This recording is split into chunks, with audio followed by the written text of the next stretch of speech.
Hello guys, मेरा नाम है विनाश वल्लभ। स्वागत है मेरे इस चैनल पर। आज हम समझेंगे डिप्रेशन के बारे में। डिप्रेशन होता क्या है? कभी सोचा है डिप्रेशन क्या होता है? कि जब आदमी अपनी पास्ट की चीजें सोच सोच के दुखी होता है। और एंजाइटी क्या होता है? कि वो फ्यूचर के बारे में सोच सोच के दुखी होता है। जैसे कि उसके पास पैसा होगा नहीं होगा, उसके पास बंगला होगा नहीं होगा, उसके बच्चे कैसे होंगे, मतलब कुछ भी सोचने लग जाता है। डिप्रेशन में हमें लगता है सामने वाला कुछ भी सोच रहा है, लेकिन उसके संग जब बीत रहा होता है, जब वो उसके संग कुछ ऐसा हो रहा होता है, तो वो एक्सप्रेस नहीं कर पाता सामने वाले को, है ना। उसके संग वाकई में कुछ हो रहा होता है ना। हम लोग समझ नहीं पाते हैं, हम लोग चिढ़ जाते हैं, हम लोग उठ के भाग जाते हैं जब वो सामने वाला कुछ ऐसी ऐसी बातें करता है, लेकिन वाकई में डिप्रेशन होता है। आपको मैं एक एग्जाम्पल देता हूँ, ऐसे समझते हैं। जैसे कि मोबाइल है ना। मोबाइल में कंपनी हजारों लाखों मोबाइल बनाती है ना। उसमें से सारे मोबाइल खराब नहीं होते, कुछ कुछ खराब हो जाते हैं। तो हम कंपनी के पास जाते हैं, तो कोई ना कोई एक इशू उसके हार्डवेयर में कोई ना कोई इशू आ जाता है, उसको वो ठीक कर देता है और वो ठीक चलने लगता है ना। तो इसका मतलब ये नहीं कि अब जो गवर्नमेंट जो कंपनी ने मोबाइल बनाया है, तो सारे फोन खराब नहीं हो रहे, कुछ ही फोन खराब हो रहे हैं, है ना। ऐसे ही आप देखें, जैसे कोटा में बच्चे स्टूडेंट पढ़ने जाते हैं, तो हजारों बच्चे पास भी होते हैं, हजारों बच्चे फेल भी होते हैं, लेकिन हजारों बच्चे डिप्रेशन में नहीं जाते, हजारों बच्चे सुसाइड नहीं करते, कुछ ही सुसाइड करते हैं। तो उन कुछ लोगों में ऐसा क्या है ना। ऐसे ही हजारों लोग बिजनेस करते हैं, हजारों लोगों का बिजनेस ठप भी होता है, इंसॉल्वेंसी हो जाती है, दिवालिया हो जाता है, लेकिन सारे डिप्रेशन में नहीं जाते, सारे सुसाइड नहीं करते। तो आज हम उसके बारे में समझेंगे। प्रेशर सहन कर पाएगा या नहीं कर पाएगा वो बंदा। देखो, प्रेशर हर किसी के लाइफ में आता है ना। कुछ होते हैं वो प्रेशर सहन कर पाते हैं, कुछ होते हैं प्रेशर सहन नहीं कर पाते, है ना। जैसे कि कोटा में हजारों बच्चे फेल हुए, तो हजार में से कुछ बच्चे वो फेल का प्रेशर सहन कर पाए, कुछ बच्चे सहन नहीं कर पाए, तो उन्होंने सुसाइड कर लिया, है ना। तो इस तरीके के हम कुछ कॉज के बारे में समझेंगे, डिप्रेशन के बारे में समझेंगे और उसके रूट कॉज तक जाएंगे। जब मैं एस्ट्रोलॉजी मैंने पढ़ना स्टार्ट किया, तो मुझे पता चला एस्ट्रोलॉजी में कि हाँ, हम रूट कॉज तक जा सकते हैं, वो चीज हम पता कर सकते हैं, आखिर वो कौन से कॉम्बिनेशन लग रहे हैं, कौन सा योग लग रहा है, क्या उसके में ऐसा है जो हम उसको ठीक कर सकते हैं। जैसे हमने मोबाइल में समझाया, है ना। ये जो ब्रेन है, ये हमारा सॉफ्टवेयर है। किसका सॉफ्टवेयर है? गॉड का सॉफ्टवेयर है। तो इस सॉफ्टवेयर में भगवान ने एक ऐसी हमें टूल दिया एस्ट्रोलॉजी का, जिसके माध्यम से हम वाकई में बिल्कुल अंदर तक जा सकते हैं। शास्त्रों में सब बातें लिखी हुई है, सब चीज एज इट इज लिखी हुई है, बस उसको खोलना है हमें, है ना। ये जो एस्ट्रोलॉजी मैं आपको बता दूं इस सिंपल लाइन में क्या है। Astrology is a ancient language, है ना। ये जो नेचर है हमसे कुछ कहना चाहता है, उसको वो हम एस्ट्रोलॉजी के माध्यम से समझ पाते हैं, है ना। तो एस्ट्रोलॉजी के माध्यम से आज हम समझते हैं। ये वीडियो पेरेंट्स के बहुत काम आने वाला है। वो अपने बच्चों की में देख सकते हैं इजीली कि उनका बच्चा प्रेशर सहन कर सकता है या नहीं कर सकता, या फिर कौन सा ऐसा पीरियड आएगा जिसमें वो उस प्रेशर को सहन करे या नहीं करे। कई पेरेंट्स भी उसको प्रेशर करते हैं, नहीं तो यही कर, नहीं तो यही करेगा, तो IIT क्रॉस करेगा, मुझे पता है तू कर लेगा, ऐसे ऐसे प्रॉमिस, ऐसे ऐसे बात कह देते हैं, नहीं नहीं नहीं तू कर लेगा। तो बच्चा कभी कभी ऐसी बातों से प्रेशर में आ जाता है ना। तो ये वीडियो के माध्यम से वो भी समझ पाएंगे कि हाँ, कि ये पीरियड ऐसा है, इसमें मैं इसको प्रेशर नहीं दूंगा, और ये पीरियड आ जाए इसमें अगर प्रेशर दे दूंगा तो कोई बात नहीं, ये सहन कर लेगा, है ना। थोड़ा बहुत प्रेशर देना ही पड़ता है कुछ करने के लिए। हमें थोड़ा सा डिप्रेशन, थोड़ा सा टेंशन, तो जब तक टेंशन नहीं होगी हल्की सी, तो हम काम नहीं करेंगे, लेकिन ज्यादा टेंशन नहीं करनी, ओवर थिंकिंग नहीं करनी उसके बारे में, ठीक है। तो आज हम समझेंगे व्हाट इज डिप्रेशन, एंजाइटी, है ना, कॉजेस, क्या क्या कारण होते हैं, क्या क्या सिम्टम्स होते हैं, फिर एस्ट्रोलॉजी कॉम्बिनेशंस के बारे में समझेंगे, फिर कुछ एग्जांपल्स चार्ट लगाएंगे कि उसको देखना कैसे है ना, फिर लास्ट में रेमेडीज के बारे में हम बात करेंगे।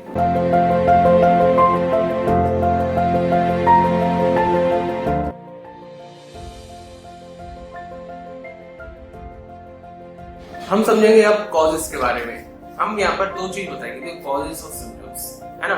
हम देखो आपके हिसाब से मैं कॉजेस बताऊंगा और सिम्टम्स बताऊंगा, मैं अपने हिसाब से क्या बताऊंगा। कॉजेस मतलब प्रेशर, है ना।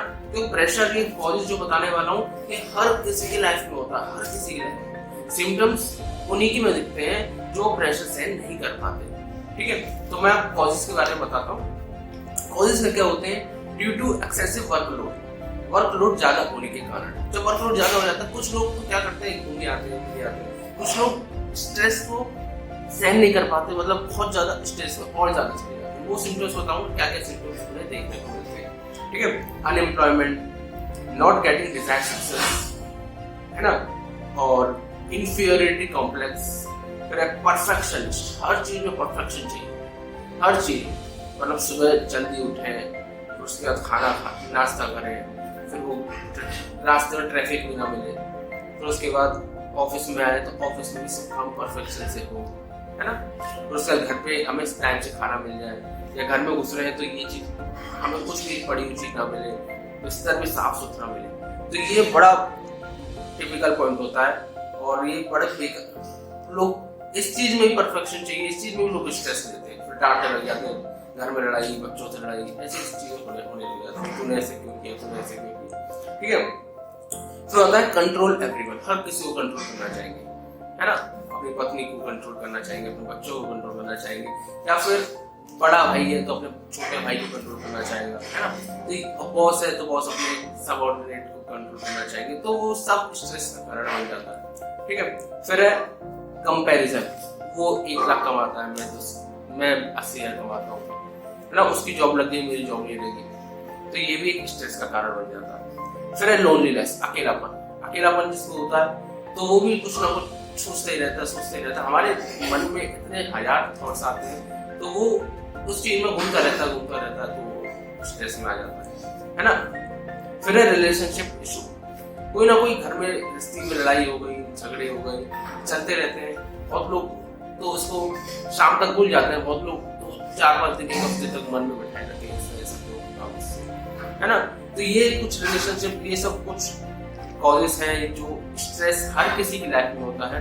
अब क्या क्या सिम्टम्स होते हैं जो बंदे सहन नहीं कर पाते, है ना। जो बंदे सहन नहीं कर पाते हैं, मैं उनका एस्ट्रोलॉजिकल कॉम्बिनेशंस आगे आपको बताऊंगा वीडियो में, जिससे आपको पता चल जाएगा ये बंदा ऐसा है, ये बंदा ऐसा है। आप इसको डिस्क्रिमिनेट कर सकते हो इजीली।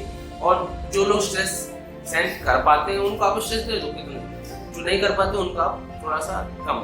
ये पेरेंट्स के बहुत काम आने वाला है, मजेगा समझ पाएंगे अपने बच्चों के बारे में कि हाँ इसके ऊपर प्रेशर डालें या ना डालें, ठीक है,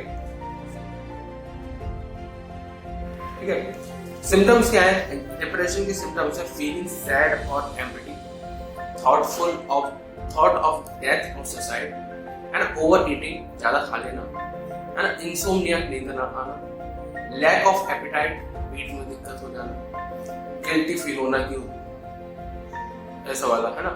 फिर है फीलिंग वर्थलेस, है ना, मतलब अब कुछ जीवन में नहीं बचा, वर्थलेस, मेरा कोई कीमत ही नहीं है, कुछ भी नहीं है, ऐसा कुछ है। होपलेस, कुछ भी होप ना होना, कुछ नहीं हो सकता। लॉस ऑफ इंटरेस्ट, है ना, लॉस ऑफ इंटरेस्ट कि अब कुछ काम में मजा नहीं आ रहा, कुछ चीज में मजा नहीं आ रहा, ऐसे बैठे हैं, है ना। तो देखो क्या होता है, डिप्रेशन एक ऐसा उनके अंदर सिनेरियो बन जाता है, तो हर चीज में उन्हें खराब, लैक ऑफ इंटरेस्ट, ये सब अपने आप फील होने लग जाता है ना। सामने वाले को लगेगा कि ये नॉर्मल है, कुछ भी नहीं हो, हेल्थ भी ठीक होती है, पैसा भी कमा रहा होता है, सब कुछ ठीक रहता है, फिर भी डिप्रेशन अंदर से वो कुछ ना कुछ हो जाता है, कुछ दिक्कत आ जाती है उसके अंदर, है ना। तो इसके ये भी रीजन हो सकते हैं, पहले जमाने में आदमी कितना वर्कआउट करता था, कितना मेहनत करता था, और इनडायरेक्टली मेंटल हेल्थ में इन्वॉल्व भी बहुत रहता था, है ना। आज के जमाने में अब देखो लोग, आजकल जो बच्चे लोग हैं, स्टूडेंट लोग हैं, वो मंदिरों में नहीं मानते, भगवान में नहीं मानते, लेकिन पहले जमाने में योग विद्या, मंत्र, तंत्र, ये सब चीजें लोग ज्यादा करते थे, वर्कआउट जिम वगैरह कम करते थे, है ना। जो वैद्य जी होते थे वो होते थे फिजिकल डॉक्टर, और मंदिर होते हैं मेंटल डॉक्टर, है ना। एक बात बताऊं, मंदिर का मतलब ये नहीं कि आप मंत्र पढ़ रहे हो, बैठ रहे हो, इसको साइंटिफिकल समझो, मंत्र हम एक मंत्र पर 108 मतलब हम कम से कम 10-15 मिनट तक अपने मन को साध रहे हैं एक मंत्र को, समझ रहे हो। हम बॉडी भी तो बनाते हैं, सेट ही तो लगाते हैं, इसकी बॉडी बननी है, मन की मसल्स की बॉडी। पहले जमाने में आप ऐसा देख लो, आप कहते हो कि इससे कुछ नहीं होता, पहले जमाने में लोग कहाँ स्ट्रेस में आते थे। आप महाभारत में देखो, पांडु पुत्रों को इतना घर छूट गया, पिता की बचपन में एक्सपायर हो गए, कहाँ फिर भी कोई डिप्रेशन में नहीं आए वो, बल्कि वो साधना में लगे रहते थे, योगा में लगे रहते थे, है ना। तो बिल्कुल काम करती हैं सब चीजें। आप मंत्रों को लगाइए, और ये मंत्रों को लगाइए, मेडिटेशन करिए। मैं आगे आपको एक एक रेमेडी बताऊंगा, बिल्कुल एक एक चीज काम करती है। मेंटल हेल्थ पे वर्क करना स्टार्ट करिए, है ना। फिर एंजाइटी के कुछ आपको सिम्टम्स बताता हूँ। एंजाइटी आप ऐसे समझो जैसे कि टीचर, हम बचपन में क्या होता था, टीचर कोई क्लास में कुछ उसने कहा कि क्लास में आपको सबके सामने बोलना है, स्टेज पे बोलना है। तो जब हमारी बारी आ रही होती है तो हमारे हार्ट बीट बढ़ जाती है, पसीने आने लग जाते हैं, है ना। तो इस तरीके का होता है कुछ, rapid heartbeat, increasing breathing rate, है ना, ऐसे होने लग जाता है। फिर स्वेटिंग, पसीने आ जाते हैं, muscles tension, feeling nervous feel होता है, पैनिक होने लगे, घबराने लग जाता है, बहुत ज्यादा क्या होगा कैसे होगा, है ना। ओवर थिंकिंग, ज्यादा सोचने लगता है, लैक ऑफ पेशेंस की कमी होती है, और कभी कभी इंसोम्निया होता है। देखो ये जो एंजाइटी है, जो बड़े लोग हो जाते हैं, उन लोगों को क्या टेंशन रहती है कि फ्यूचर में मेरे पास पैसा होगा नहीं होगा, मेरी शादी होगी नहीं होगी, है ना, मेरे पास प्रॉपर्टी होगी, मेरा खुद का घर होगा नहीं होगा, मेरी आगे इज्जत होगी नहीं होगी, मतलब आगे फ्यूचर के बारे में कुछ भी सोचने लग जाते हैं। और पास्ट के बारे में कुछ भी सोच रहे हो, डिप्रेशन, है ना। देखो ये डिप्रेशन, एंजाइटी के कारण सबों के साथ होते हैं, मेरे साथ भी होते हैं, सबों के साथ होते हैं। लेकिन कुछ ही लोग होते हैं जो उसको सहन कर पाते हैं, कुछ लोग होते हैं वो सहन नहीं कर पाते, है ना। जब कुछ गलत स्टेप ले लेते हैं उसके चक्कर में, तो अब वही तो कहते हैं feeling is temporary, feeling temporary है, फीलिंग चली जाएगी तो नॉर्मल हो जाएगा सब, है ना। सामने वाले के हिसाब से बिल्कुल नॉर्मल है, लेकिन आपके हिसाब से वो अच्छा नहीं है ना। तो आप मेंटल हेल्थ पे वर्क करिए। और अब मैं आगे आपको कॉम्बिनेशंस के बारे में समझाऊंगा।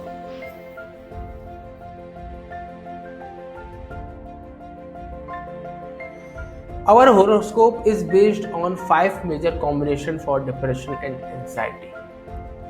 First है मून। हमारी कुंडली में जो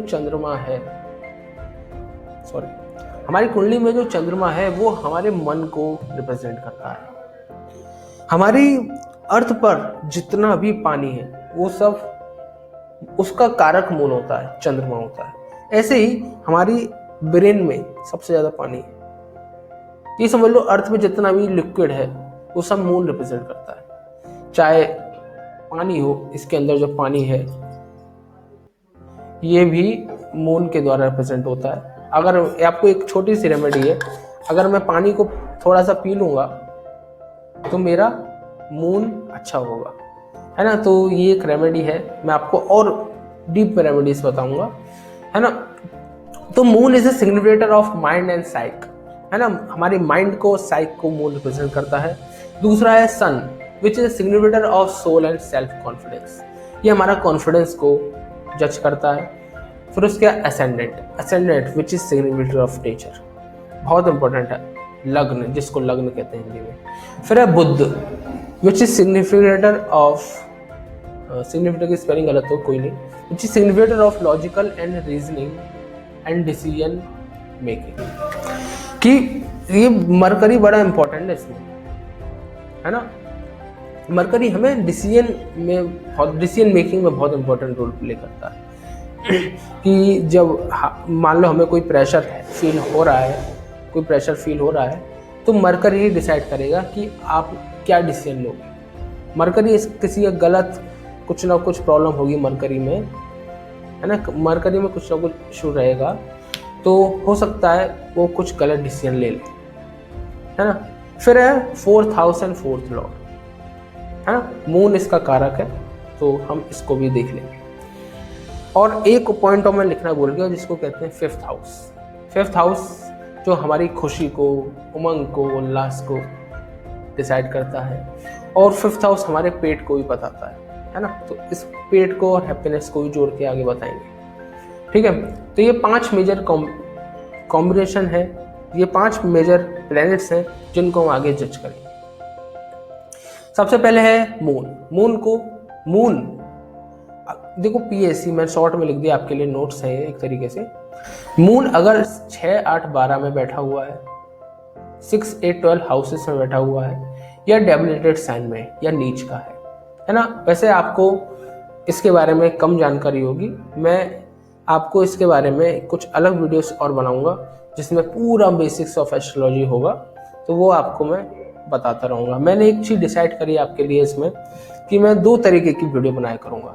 सबसे पहले जिसमें होगा पूरा बेसिक्स ऑफ एस्ट्रोलॉजी, फिर होगा एक रिसर्च क्लास, जिसमें सबसे पहली वीडियो ये रिसर्च क्लास की है ना। एस्ट्रोलॉजी का बेसिक्स मैं आपको दूसरी वीडियो में आपको पूरा बताऊँगा, है ना। जो लोग इस एस्ट्रोलॉजी को जानते हैं वो इस बात को समझ पाएंगे कि मून अगर 6, 8, 12 में बैठा होगा या नीच का होगा, है ना। मून को अगर मेलिफिक्स के द्वारा देख लिया जाए, जैसे शनि, राहु, केतु, मार्स, सन, ये अगर मून को देख ले, या मून इनके साथ बैठा हो, कंजंक्ट हो, मून के साथ केमद्रुम योग हो, मतलब केमद्रुम योग का मतलब मून कुंडली में अकेला बैठा हो, पाप कथरी में हो, पाप कथरी मतलब उसके आसपास पाप प्लैनेट्स से सैंडविच हो, मतलब यहाँ पाप बीच में मून, अगर ऐसे हो तो भी उसको डिप्रेशन हो सकता है। फिर मून कम्बस्ट हो, कम्बस्ट का मतलब मून सन के आसपास होगा, जिस दिन अमावस्या, जो भी बच्चे अमावस्या वाले दिन पैदा होंगे तो उसके में मून कम्बस्ट होगा ही होगा। फिर असेंडेंट में 4, 8, 12 साइन हो। 4, 8, 12 साइन वाले बहुत इमोशनल होते हैं, सबसे ज़्यादा 4 वाले होते हैं, इसको कहते हैं कैंसर साइन। कर्क राशि वाले, कर्क लग्न वाले सबसे ज़्यादा इमोशनल होते हैं, फिर वृश्चिक वाले, फिर मीन वाले। मतलब ये जो लोग हैं ये प्रेशर को बहुत ज़्यादा सहन नहीं कर पाते। जैसे कि मूवी में कुछ इमोशनल सॉन्ग चल रहा हो तो इनके आंसू भी आ जाएंगे देखकर, है ना। तो ये मून को हम इसको जज करेंगे, ये सब इसमें प्लेसमेंट्स हैं।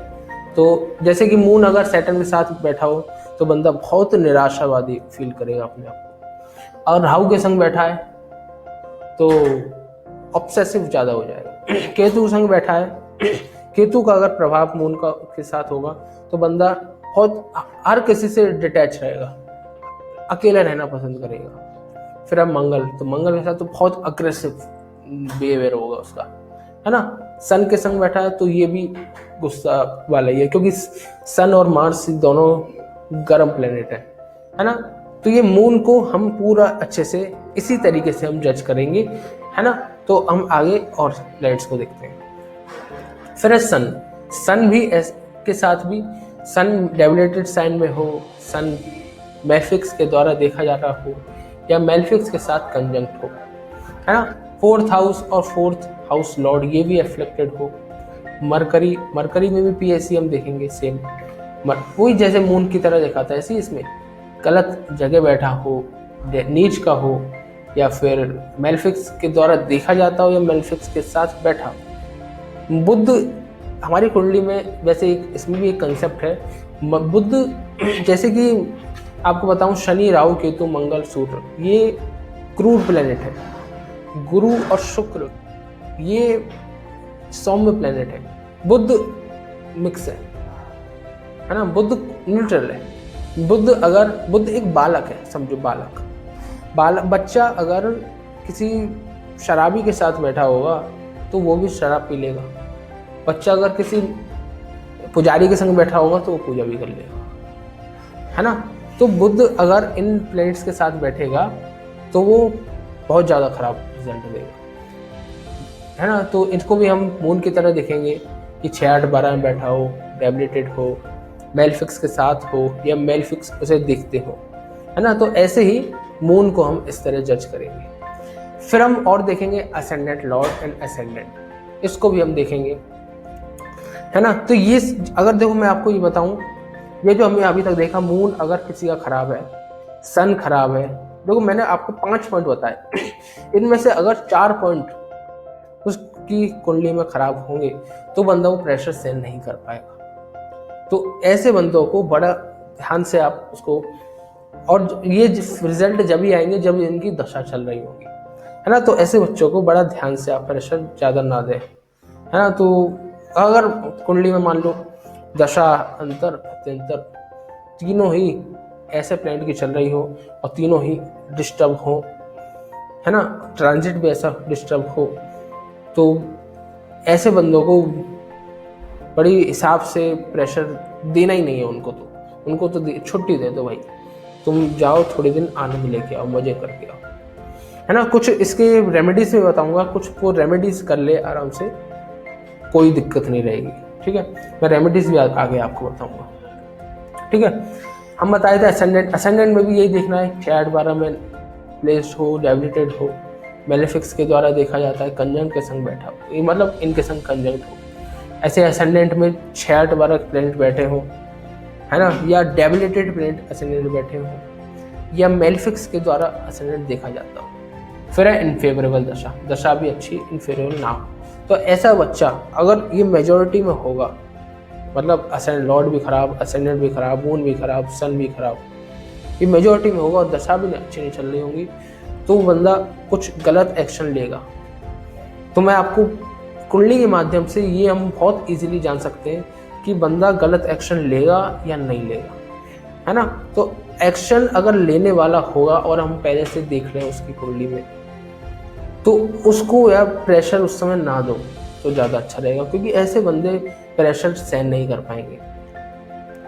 आपको मैं एक बात बता दूं, वैसे हम आगे कुंडली में आपको पूरा बताएंगे कि जैसे कि हमारे सेलिब्रिटी हैं संजय दत्त भी वृश्चिक लग्न के हैं।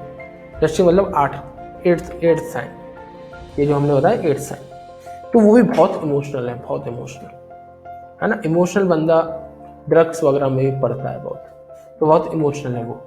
और जो अभी कुछ दिन पहले जिस सेलिब्रिटी ने सुसाइड किया है, सुशांत सिंह राजपूत, वो भी वृश्चिक लग्न के हैं, है ना। तो मैं ऐसा नहीं कहूँगा कि सारे वृश्चिक लग्न वाले डिप्रेशन में जाते हैं, सुसाइड करते हैं, ऐसा नहीं है।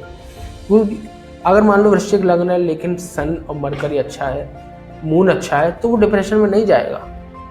बस ये है कि वृश्चिक लग्न वाले छोटी छोटी बातें अपने मन में रख लेते हैं, भूलते नहीं बहुत दिन तक, ये होता है ना।